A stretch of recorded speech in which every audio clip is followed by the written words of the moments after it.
Number 8. Controversy Magnet. A tennis bad boy and an adult star in a relationship? What could go wrong? Well, turns out, a lot. 26-year-old Vanessa Sierra rose to fame after dating the Croatian tennis star Bernard Tomic. Of course, this massively helped with promoting her adult content, which was already popular after her appearance on Love Island. According to Vanessa, she came from a very poor background and was actually homeless as a teenager. Oftentimes, she found herself with no food or shelter, so now that she had money and fame, she wanted to live life to the fullest. At least that's what she said, since allegedly she cheated on the tennis star and dated Married at First Sight star Bryce Power instead. It almost seemed like she was juggling back and forth between these relationships as she kept getting back with Tomic. In fact, at one point, she even had a public fight with him after he caused $16,000 worth of damage by smashing her laptop. Here's the thing though, whoever she was with, she always flaunted her lifestyle just to prove to the world and maybe herself that she'd made it. During her stay in Australia, she complained on social media that she couldn't have her stylist with her because of lockdown restrictions and how bad her life was because of this small setback. The next morning, she got over 500 death threats for showing off her privilege while the rest of the world struggled. And despite her trying to show her sacrifices to the world, she's now stuck with the reputation of a spoiled brat. Number 7. False disease. In April 2022, a New York man not only accused his ex of cheating on him, but he also said she'd given him HIV. 44-year-old David Bonola was a handyman in Queens and had been in a torrid relationship with 51-year-old married mom of two Orsolia Gall for a few years. Bonola had been doing maintenance work for Gall's family, which initially sparked their romance. And even though he knew she was married, he didn't see anything wrong with their romance. In fact, a year into their affair, he started getting strangely possessive, accusing her of cheating because she took a call from another man. Not to mention, he was known for stalking women around coffee shops in his past. Still, Gall never thought he'd start being aggressive with her too.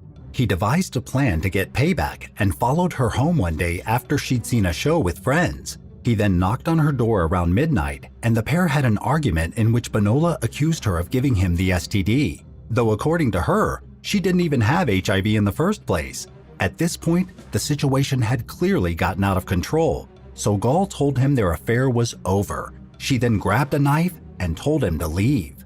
David, however, wasn't in the mood to listen, so he aggressively pounced on her, grabbed the knife, and stabbed her in the neck. In fact, according to the autopsy, he stabbed her over 50 times. Obviously, Gall died on the spot, but David showed no remorse. Instead, he cleaned up the house with towels, put her in her son's hockey duffel bag, and dumped the body a few miles away from the house. He also threw away her laptop in the Hudson River since he claimed it had sex tapes on it. That being said, he was eventually arrested and sentenced to 25 years in prison for her murder. Number 6. Shooting blanks. In October 2022, a Tennessee man decided to take matters into his own hands and get revenge for a relative's death 11 years later. 26-year-old Sammy Nelson Jr. lost his relative Donta Nelson in a 2013 shooting. The man who shot her, Victor Bradshaw, didn't actually have a motive for the killing. The incident happened in the heat of the moment. As a result, he pled guilty to voluntary manslaughter and was sentenced to 4.5 years in prison.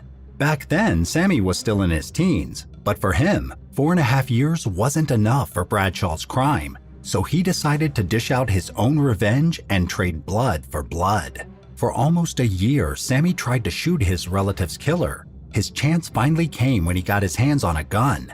First, in November 2021, he fired at Victor's car but didn't manage to land a single hit. In May, though, he came up with a better plan and drove to the dude's home. There, he fired 12 rounds, failing to hit him once again. But as they say, the third time's the charm.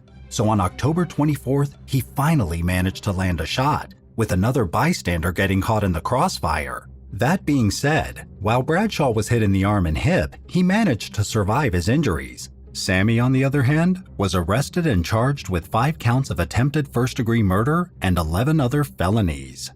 Number 5. Twisted Teen. Daniel LaPlante was a notorious teenage burglar in the 80s whose childhood trauma turned him to a life of crime. Born in Townsend, Massachusetts, he suffered sexual and psychological abuse during his childhood from his father. In fact, even the psychiatrist who diagnosed him with hyperactivity disorder abused him, and this really messed the young man's mind up, so much so that by the time he was 15, he had completely isolated himself from everyone. You'd see him walking alone in the woods or breaking into houses sometimes to steal valuables. Still, that wasn't enough. He wanted revenge on the world for all the cruelty thrown his way. So instead, he started playing terrifying mind games with his neighbors. When a girl he went on a date with once left him because of strange behavior, he became extremely obsessed with her. He wasn't just following her around. LaPlante was literally living inside her bedroom walls. He'd impersonate a ghost sometimes, switch TV channels, scribble messages like "marry me" on the walls, and pin family photographs with knives. Of course, he was caught and sent to a juvenile facility. Not for long though, since his mother paid his $10,000 bail, which turned out to be a costly mistake. Just 2 months later, LaPlante went on a burglary spree. This involved the home of the Gustafson family, with a pregnant school teacher named Priscilla, her husband, and their 2 children. One day, Priscilla and her kids returned home while he was there stealing, but instead of running away, he confronted her with a gun and led her and her son to the bedroom. He then tied the woman down to abuse her before shooting her in the head. Not to mention, he also drowned the poor children in the bathtub without remorse. As a result, he was convicted of 3 life sentences in 1988. Number 4. Salty Lover. In April 2013, a bitter ex-boyfriend made a plan to humiliate his former lover online as punishment for starting a new relationship. 22-year-old James Aldis worked as a chef in the Essex area and had been dating Cassie Fernley for 5 years. They even had a 2-year-old daughter and lived together in Clacton, but after a series of fights and toxicity, they broke up. Fast forward 6 months later, and Cassie thought her past relationship was over for good. So just like any other normal person, she decided to get back into the dating scene. Little did she know how much of an obsessive ex-boyfriend James turned out to be. Apparently, he couldn't bear to see her with another man and wanted revenge. In the early morning, he let himself into Cassie's house while she was sleeping and copied a bunch of topless pictures from her laptop. She woke up as he was doing it, but she wasn't quick enough to catch him. What's more, on the phone, he confessed what he'd done and said he had a key to her property. Just hours later, 2 websites had Cassie's intimate photos all over them. Not to mention, since the images had already started to circulate on the internet, there was no way to fully take them down. Of course, James was arrested and had to complete 150 hours of unpaid community work. Still, no amount of punishment was enough to compensate for the trauma he put his ex through. She couldn't even go to her college because of all the shame. Have you ever got revenge on an ex? Tell us about it in the comments below, and hit subscribe while you're at it. Number 3. Murderous Robin Hood. Charles Severance was a Democratic leader who ran for mayor of Alexandria in Congress in the late 90s. But while his cause of hating wealthy elites and rooting for the poor man was noble, his actual means of addressing the issues were way too erratic. All things considered, he was a pretty weird dude. For example, during his election campaigns in 1996 and 2000, he displayed some wild behavior, like showing up dressed entirely in black with a cloak and dark sunglasses, then getting violent with people around him. So to keep an eye on him, the city manager and police chief assigned an undercover officer to tail him. That didn't stop the man from being a menace, since Charles openly started brawls against organizers and his opponents. In fact, during a forum in 1996, he even picked up an American flag and pointed the spiked end at a rival before running out of the building. Sadly for him, he lost all 3 campaigns. Instead of accepting defeat, he decided to turn into a vigilante. He wanted to target wealthy people who, according to him, were using child psychiatrists to sell drugs for profit under the disguise of academia and clinical practice. We told you he was crazy. The man loaded up a gun, walked up to his targets' houses in broad daylight, and straight up murdered them. Oh, and he kept this act up for almost a decade, killing 3 people between 2003 and 2014. He was eventually arrested on March 13, 2014, and sentenced to life in prison plus an extra 48 years. Number 2. Rejected. In September 2011, a man from West Virginia went on a murderous rampage after being rejected from the military. 22-year-old Shane Riggleman lived in Morgantown and had been trying to get his life together after going through a rough childhood. For him, joining the military was his best chance to make things right. Unfortunately, he got rejected, squashing his chance of turning things around. And according to a Facebook post, he was super upset because he genuinely thought he was capable. Not to mention, in another social media post, he said that revenge is a dish best served cold and God is the only chef. Yep, he was definitely planning on doing something radical. Still, no one thought he was actually capable of killing people, since he was a pretty normal guy for the most part. Turns out, revenge can drive people mad. Shane got into a car with 2 rifles and a handgun and went out for the last drive of his life. He started with a house in his hometown where he opened fire on 5 different people who were his acquaintances. Even that didn't satiate his thirst for blood. He also ran over a woman while driving to Kentucky. In fact, even when he stopped at a gas station, he shot the pump attendant in the neck. He had totally lost his mind. On top of this, he even led the police on a long chase. When cops finally managed to stop him, he turned the gun's barrel to his head and shot himself, ending the murderous spree. Having said that, the worst part about all this was that he literally had no motive and just wanted to kill people after the military rejection. Number 1. Uncut. We've heard of people getting revenge on their partners by stealing their valuables and running away. But in June 1993, Lorena Bobbitt stole perhaps the most important thing from her husband, his genitals. John Wayne Bobbitt and Lorena had been together for years, but their relationship was never really stable. In fact, it was by every definition an abusive marriage, since they kept breaking up and getting back together. On the night of June 23, 1993, Lorena had had enough. Apparently, John was too selfish in the bedroom and didn't focus on her needs enough. Not to mention, she also accused him of sexually assaulting her, something that he still denies to this day. So to feel a control over her married life, she picked up a knife and walked into the bedroom where John was sleeping. Not for very long though, because she cut off his penis, grabbed his Game Boy and a few $100, then drove around Virginia as he cried out in pain.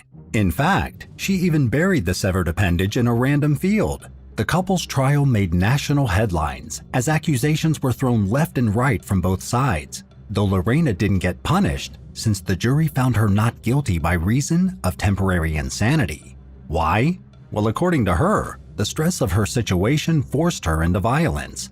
Having said that, just in case you're curious, not only did they retrieve John's genitals from the field, but they also reattached them. The dude was even famous for a while. Still, even though his new lifestyle introduced him to more women, some things remain the same. In the years after the incident, he was convicted of domestic battery on 4 separate occasions for abusing girlfriends, and later, his 3rd wife. The case even got an Amazon-produced documentary called Lorena that re-examined the situation and focused on the woman's victimhood, especially in front of male-dominated press. Thanks for watching. What's your best revenge story? Tell us in the comments below. And don't forget to subscribe. See you next time on The Bad Badger.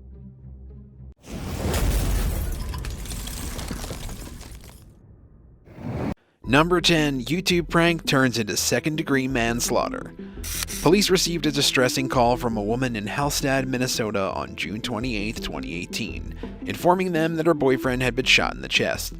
As she told police, the bullet was fired from close range and her boyfriend was probably dead. When police arrived at the scene, they found Mona Lisa Perez in a state of shock and her boyfriend Pedro Ruiz III lying in a pool of blood. The young couple was known for regularly uploading prank videos that pushed the envelope onto their YouTube channel. Perez, 19, informed officers that the couple had drafted out another prank earlier that day. Perez was to shoot Ruiz from a foot or about 0.3 meters away. For his part, Ruiz would be holding a book to his chest to block the bullet. Reportedly, Ruiz, 22, had recently purchased a semi-automatic .5 caliber, which he termed as, quote, the most dangerous semi-automatic in the world. The video stunt was to test whether the bullet would go through the book or not.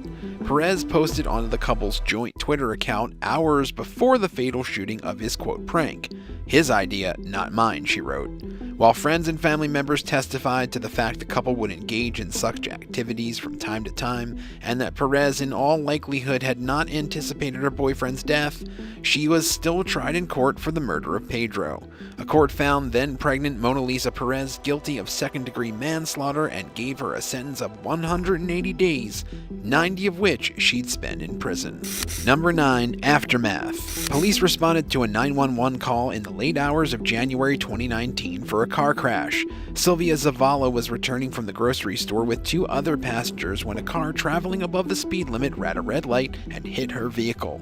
Zavala died instantly, the passengers received severe injuries, and her car was totaled.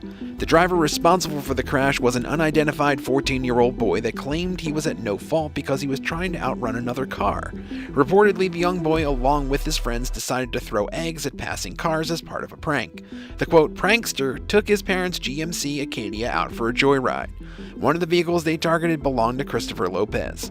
Lopez, 48, was returning from a photo shoot using the same classic car to promote his, quote, Lone Star Slab car club earlier that day. Lopez gave chase to the teens and was allegedly firing a pistol at them. The Acadia in Lopez's classic car was traveling at high speeds during the ordeal. At one point, the Acadia ran a red light and collided with Zavala. The single mother did not survive the accident. Police responding to the scene took both Lopez and the young teen into custody.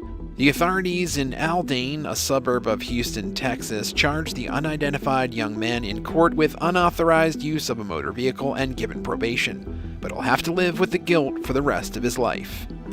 Number 8. Self-defense. Prosecutors will have a hard time building a case against David Starnes Jr. Even though the 23-year-old man fatally shot someone, the victim, identified as Timothy Wilkes, was a Tennessee native known for posting some elaborate pranks onto his YouTube channel.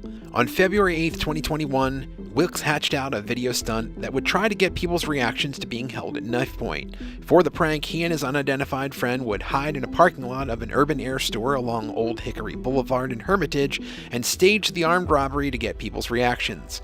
Wilkes would be the one holding the knife and his friend would film the scene from a distance. It's unclear how long Wilkes had been engaging in this particular type of prank when the young man threatened or pretended to Starnes and his friends. The latter shot Wilkes in self-defense. Police arrived at the scene at 9:25 p.m. where Starnes was present and informed them he was unaware it was a prank.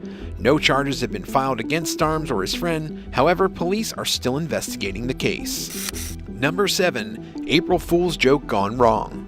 Police in Wichita, Kansas responded to a distressed daughter's call in the early hours of April 1, 2021, informing them that her mother had just been shot. The daughter told law enforcement that her mom had frantically called her earlier that day and said she had been shot before abruptly hanging the phone up. The understandably distressed daughter called 911 immediately, and a police force was dispatched to the mother, Arnitha Williams' home by 8:30 a.m. The Wichita Sheriff's Department reported that they sealed off the road leading to the home and repeatedly asked for whoever was inside to come out. After some time, when no one responded, law enforcement broke down Willis's front door to gain entry. Once inside, they realized there was no one at home and there was no sign of a shooting. The daughter was then notified that her 58-year-old mother was at work and that the call had been part of a poorly planned April Fool's joke. Law officers booked Arnitha Willis for unlawful request of emergency service assistance. The woman was held on a non-bailable offense on Friday. She spent the night in jail and will be appearing before the Sedgwick County District Attorney's Office to learn her fate. Number 6. Inspired. A group of young individuals from Wickede in North Rhine-Westphalia, Germany were inspired by a viral video featuring a sleeping friend and a chainsaw. The video was posted by a Norwegian man who tried to wake up his friend in the car using a dangerous tool. The video received over 41,000 views, one of which was a 22-year-old unidentified man who decided to recreate the event with his 18-year-old friend. The group contained youngsters between 15 and 22 who had gathered at a home in WEDGIE for Christmas. Reportedly, the 18-year-old fell asleep on the sofa and the 22-year-old decided to wake him up by reenacting the chainsaw prank. In the original video, however, the Norwegian man had taken the chain off of the saw and only alerted the sleeping man from its noise. The 22-year-old, in this case, did not take the chain off. Police reports suggested that when the 22-year-old tried to recreate the video, his friend leaped up in the air and tried to push away the chainsaw. Clearly, this is not something you would do if you were typically wide awake. This resulted in him badly injuring his left hand. The 18-year-old was rushed to the hospital and 4 other members of the group were treated for shock. The 22-year-old was taken into custody on December 29, 2016 and would likely be facing criminal charges for inflicting bodily harm. Do you think if the prankster had remembered to take the chain off, his friend would have laughed it off? Let us know in the comments below and don't forget to subscribe if you haven't already. Number 5. Prankster mistake. When Amy Lehman found her boyfriend Danny Monroe hanging by his tracksuit bottom, she rolled her eyes at him and commented that it wasn't funny anymore. Monroe, 26, was known for elaborate pranks involving his friends and family, but especially for irritating his girlfriend Lehman. Lehman discovered Monroe hanging from the ceiling fan on August 1, 2019. She claimed she initially thought nothing of it because of Monroe's history with shock factor pranks. In 2018, Monroe convinced his girlfriend he had been stabbed by squirting ketchup all over himself. The Staffordshire native quickly realized something had gone horribly wrong after Monroe began turning blue. She went to the kitchen, grabbed a saw, and tried to bring Monroe down. During this time, Monroe was unresponsive. Lehman quickly called medical emergency assistance services to their location. Grocery worker Monroe was transferred to Royal Stoke University Hospital, where he remained on life support for 3 days. On August 4th of 2019, doctors declared Danny dead. Officials are looking into the incident, but there's no suspicion of foul play. Danny Monroe was a tragic victim of his own pranks. Number 4. Prank turns deadly for Arkansas teen. On Halloween in 2014, Little Rock resident Willie Noble was charged with 1 count of first-degree murder, 1 count of a terroristic act, and 5 counts of aggravated assault for shooting that caused a 15-year-old girl's death. The victim, identified as Adrian Broadway, was a friend of Noble's son. On Halloween night, Broadway, along with a group of friends, approached Noble's house and threw toilet paper, eggs, and mayonnaise at their car.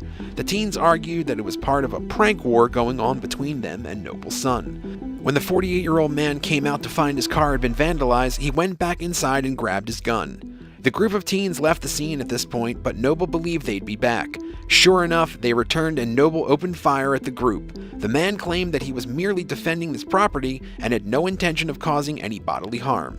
He only meant to, quote, scare them away. 1 bullet hit Broadway in the head and she died instantly. Another one of the teens, the driver, was injured but also recovered. On November 4, 2015, the court found Willie Noble guilty of first-degree murder, and he was sentenced to 30 years in prison. Number 3. Ding Dong Ditch Fatal Car Crash. A group of 6 young teens were playing a game of Ding Dong Ditch in the early hours of February 2019 in the Temescal Valley neighborhood of Corona. The teens were ringing doorbells to multiple homes and running off before anyone came to the door. The prank, in all fairness, was a mild one that should have resulted in annoyance at best. Anurag Chandra, however, was infuriated by the prank and decided to chase the 6 teens after they fled the scene of the prank. The Indian-American man chased the teens' vehicle at high speed and collided with it to drive their car off the road. Talk about anger issues. The vehicle collided with a tree and 3 of the 6 teens died instantly. Chandra allegedly killed Daniel Hawkins, Jacob Ivascu, and Drake Ruiz, all 16, as well as injuring 3 other young teens who were at the wheel of the car when it was struck.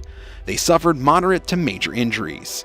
Anurag Chandra was charged with 3 counts of murder and attempted murder, with sentence-enhancing great bodily injury allegations for the January 2020 attack. According to the Riverside Press Enterprise, Chandra also has an unresolved misdemeanor case for an alleged battery on a cohabitant and child endangerment on his record. Considering his reaction to a ding-dong ditch, we're not surprised. Number 2. National Debate. On his last day of high school in June of 2011, 18-year-old Tyel Morton decided to play an elaborate prank on his fellow classmates. Tyel walked into the girls' bathroom wearing latex gloves and placed a mysterious package in the corner and left. Fellow students and faculty members saw the package and feared it contained a deadly explosive or something worse, so the Indiana State Police were called immediately. Allegedly, the stunt cost the school roughly $8,000 in fees and damages. However, the school district as well as the state decided to make an example out of Morton and threatened to put him behind bars for the court's maximum sentence of 8 years. This sparked a national debate. Was the district overreacting, or were they fair in doing so? A petition was launched to gather support for the young teen after the state adopted a quote zero-tolerance policy against him. Lawmakers ultimately decided that Morton would have to serve multiple hours of community service but face no criminal charges. What was inside the package? A blow-up sex doll. Number 1. The Deadly Wedgie. Bradley Davis of McLeod, Oklahoma was dubbed the quote atomic wedgie killer by the press. The 35-year-old was found guilty of first-degree manslaughter on July 16, 2016, after initially being charged in relation to the death of his stepfather, Denver Lee St. Clair Davis, and St. Clair had reportedly been tussling back and forth all throughout December 21, 2013.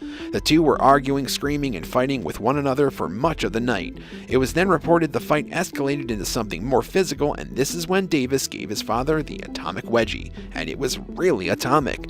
The elastic band from his ripped underwear rendered the 58-year-old man unconscious when it was pulled over his head.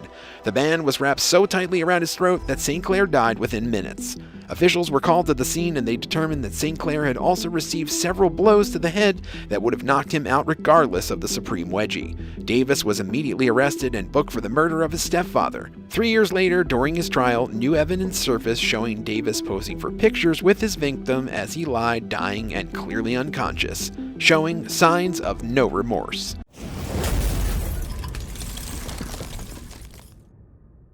Number 7. False accounts.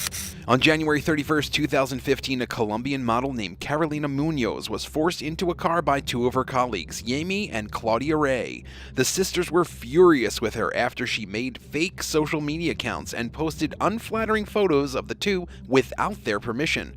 Reportedly, these pictures were taken before they had plastic surgery procedures done. According to Munoz, the attackers kidnapped Munoz, bit her, cut off her clothes, shaved her hair, and even electrocuted her at one point during the abduction. They threatened that they were going to kill her for what she did to them, and that they knew too many powerful people who could protect them against the law if it came to that. The sisters also claimed that Carolina would be the one who'd lose in the end, and that the next time she tried to do something, they'd throw acid on her face to ruin her life and career. The victim also reported that the girls robbed her and even posted naked photos of her on social media after the incident. Local media revealed that, as the sisters left their victim abandoned and alone in the street, they crashed into another car. This got the attention of nearby cops, and the two models were soon arrested, but set free not long after. Carolina later admitted that she did actually create fake Twitter accounts to shame the sisters, but insisted that she only did it because they wrote negative comments about her online. In February 2016, Yami was detained at the Bogota airport while she tried to make her way out of the country and escape to Miami. She was taken into custody and finally had to answer for her crimes, while her sister Claudia remained at large. One of the most horrifying things about this story is that Yami was only 20 years old when she committed such a horrific crime alongside her sister. Number 6. Never Getting Over You. In July 2017, 25-year-old Dominique Barragan broke into his former lover's home in Stockton, Greater Manchester, and went through her things. In the drawer beside her bed, he found an open box of condoms with one missing. This was more than enough for him to fly off the deep end and make assumptions. He turned the entire home upside down and even set her bedroom on fire. Luckily enough, his ex wasn't there since she was visiting her mother. By the time firefighters arrived, there was black smoke coming from the front bedroom window. Authorities soon realized Dominic had gotten into the house through the back door in the kitchen and had started the fire by lighting up the bed. The next day, he turned himself into police. While initially he denied any wrongdoing, he quickly came to his senses and pleaded guilty to common assault and arson. He was sentenced to 3 years in prison and banned from contacting his ex-girlfriend under the terms of the binding restraining order.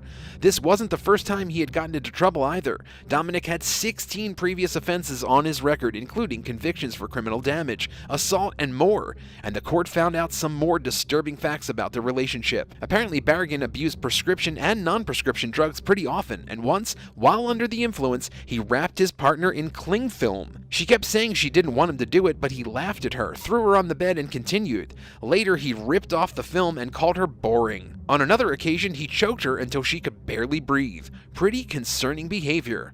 He was also a devout Christian, and often used this to control his lover and stop her from working by saying his religion taught that women should have no burdens and men had to do all the work. His ex-girlfriend had strong feelings for him and tried to help him through his issues, but he continued to force his faith down her throat to the point that she told him to get some help. After the arson incident, she was so traumatized that she literally had to move from the area and start fresh somewhere else. Number 5. Toxic Mess. Adam Yoder and Caitlin Conley met in 2011, and they immediately fell head over heels for each other. She was warmly welcomed into the family very quickly, and Adam's mom, Mary, adored the 23-year-old girl. She treated her like her own daughter and even set her up with a job as an office manager for her chiropractor practice that she owned with her husband. But Adam and Caitlin's relationship was anything but perfect. They broke up many times over the years, and things grew quite tense between them. Finally, Adam ended things for good, but Caitlin kept working at the practice and was still pretty close with his mom. And then, on July 20th, 2015, something strange happened. Mary got very sick all of a sudden. She had diarrhea and began to vomit frequently. Her husband took her to the hospital, but in just 24 hours, her body had started to swell and her organs eventually shut down. By the next morning, she suffered 8 heart attacks while the doctors struggled to bring her back over and over again. That afternoon, she suffered a fatal heart attack and died surrounded by her grieving loved ones. Her friends and family were left stunned by the sudden sickness, and at 60 years old, Mary was quite healthy, and no one really knew why this happened to her. But their questions were answered when the autopsy revealed that her organs had been under attack from a poison called colchicine, which is a medicine typically used for treating gout. It can cause cramping and vomiting in healthy people, but if the dose is too high, it has been known to kill. When the police started investigating, they first focused on the husband, Bill, because after Mary's death, he started dating her older sister, Kathleen, suspiciously quickly. He insisted that nothing happened while he was still married and denied any involvement in the wife's death. Then they received an anonymous letter that claimed Mary's son Adam was the murderer. The cops searched his car and found a vial of colchicine inside. An email account in his name was used to order it, so naturally he became the investigators' prime suspect. But why would a murderer keep such an important piece of evidence in their car? It was soon discovered that it was actually Caitlin who had written the anonymous letter, and the receipts for the drugs also formed a trail back to her. Officers concluded that she had poisoned Mary to get back at Adam for breaking up with her, and framed him as the final twist of the knife in his back. She was arrested and charged with second-degree murder. The court found her guilty, and she was sent to jail for 23 years for her heartless crimes. Do you think 23 years is enough jail time for Caitlin killing her ex's mother? Tell us in the comments below and hit that subscribe button while you're at it. Number 4. Murderous to-do list. 17-year-old Sophie George believed that her boyfriend Adam Yayases was being unfaithful to her, and she was not happy about it. On October 10th, 2020, Sophie asked Adam to pick her up, and when the pair met, she got upset because he brought his work van instead of his personal car. Why? Well, because she had been researching how to lock car doors from the inside of a model he usually drove. She didn't know how to work the van, and this sent her into a frustrated rage. Yayases took her to what she had told him was a friend's house, and there she picked up 2 bags holding her murder and torture kits. After this, they drove towards nearby Wild Park, but when he said he wanted to get some food instead, Sophie grabbed the steering wheel twice and forced him to change directions, and then she pulled a knife on him. At first, he was speechless, but when she tried to stab him, he cut his hand, dodging the blow, and quickly got out of the van. A woman nearby called the police, who came to the scene. They saw that poor Adam had injuries to his face where he had been punched, and his finger had been bitten to the bone. After searching Sophie's bags, officers found a bottle of bleach, a forensic suit, gloves, a lighter, bin bags, tape, a knife, a mobile phone, and some lighter fuel. When they went to her home, they actually saw a plan and a disturbing to-do list she had written for kidnapping and torturing her boyfriend. The list including telling herself to turn off her phone and deleting all messages and contacts in order to avoid police detection. At first, she denied all charges, but in May of last year, she pleaded guilty and was sentenced to 13.5 years in prison for a premeditated attempted murder. The jury agreed that if the victim had not been able to overpower Sophie, she would have gone through with the crime and murdered an innocent man. Number 3. Dublin Deceit and Death. On February 16, 2014, the Plaza Hotel in Dublin hosted committed one of the most terrifying murders ever committed. 35-year-old Eric Locke used fake Facebook profiles to lure his ex-girlfriend Sonia Blunt to his hotel room. They had dated briefly before, but their relationship ended in January after he called her a slut during an argument. She obviously didn't take too kindly to this insult and broke up with him. He tried to get back with her many times, but Sonia had made her decision. After this, he decided to make the account and hurt her in some way. Apparently, after she accepted the fake profile's invitation, Locke was angry that his ex-girlfriend was willing to meet a stranger for sex in a hotel room, and this sent him into a murderous rage. According to him, she was shocked when he walked into the room, but soon started talking things out calmly. He claimed they had consensual sex, after which he took some cable ties, masking tape, and a pellet gun out of his pockets. When she started screaming in horror, he panicked and strangled her to death. After the incident, he turned himself in. He denied claims that he had raped her, and while he did confess to the murder, he insisted that he never intended to kill her. He said he wanted to tell her about everything he was going through to make her understand his pain. While the defendant argued that he was suffering from a mental disorder and that this reduced his responsibility, government psychologists did not agree. They believed he was perfectly capable of expressing his emotions and making his decisions in a rational way. The court found him guilty of first-degree murder, and he was given a life sentence for his crimes. Number 2. Immoral Maryland Mayor. In November 2021, the mayor of a city in Maryland, Andrew Bradshaw, was arrested and charged with distributing revenge porn. Apparently, he posted nude photos of an ex-girlfriend on the internet to get even with her for breaking up with him. Not only was this done without her consent, but these pictures were also captioned with racial slurs and incredibly vulgar statements. The 32-year-old elected official distributed these photos using multiple Reddit accounts he created using different variations of his ex-girlfriend's name and birthday. When the woman found the images, she was disgusted. She quickly contacted the authorities and informed them that Bradshaw was the only one who had the photos, since she had sent them when they were still romantically involved. He was interviewed by police and admitted that he had in fact created the accounts and posted her explicit photos. Unsurprisingly, he had to resign as mayor, and an entire city was left shocked and appalled by their leader's actions. But because of a shocking plea deal with the state prosecutors, he managed to escape prison time. Any incarceration time was suspended and he was allowed to walk as a free man. The only punishment he got was having to pay $5,000 in fines and $750 in restitution to the victim. Other than that, he had to complete 100 hours of community service. Many believe he got off easy and that he should have spent at least 10 years in prison for his despicable actions. Number 1. Murder Down Under. In March 2019, a dentist in Sydney, Australia, Preeti Reddy, was stabbed and beaten to death in a hotel room. The next day, her body was found stuffed into a suitcase in her own vehicle. It was soon discovered that this heinous crime was committed by her former lover and fellow dentist, Harsh Narde. After committing the crime, he took his own life in a fiery car crash on a New England highway. Reportedly, the pair had attended the same dental conference a few days before and even had dinner together to catch up. The restaurant owner told police that they didn't seem like a couple, revealing that neither of them looked happy while together. Authorities discovered ample evidence suggesting that the victim was trying to be compassionate and understanding. She wanted to give Harsh closure after their relationship, but this was something he wasn't willing to accept, mainly because she had already met someone new and was planning to move away with them to Melbourne. In fact, the last call she ever made was to her boyfriend, as she informed him she was spending the night with her friends. And it wasn't like the murder happened in the spur of the moment. Harsh was clearly planning on covering up his tracks, since he had bought a suitcase, garbage bags, cleaning supplies, and towels while staying in a 5-star hotel on Market Street. After Dr. Reddy's tragic and heartbreaking death, her relatives criticized the lack of services available for helping women stuck in abusive relationships. Maybe if she had just gotten help at the right time, this terrible incident would not have happened. Thanks for watching. Have you ever gotten revenge on someone? Tell us in the comments below, and don't forget to subscribe. See you next time on The Bad Badger.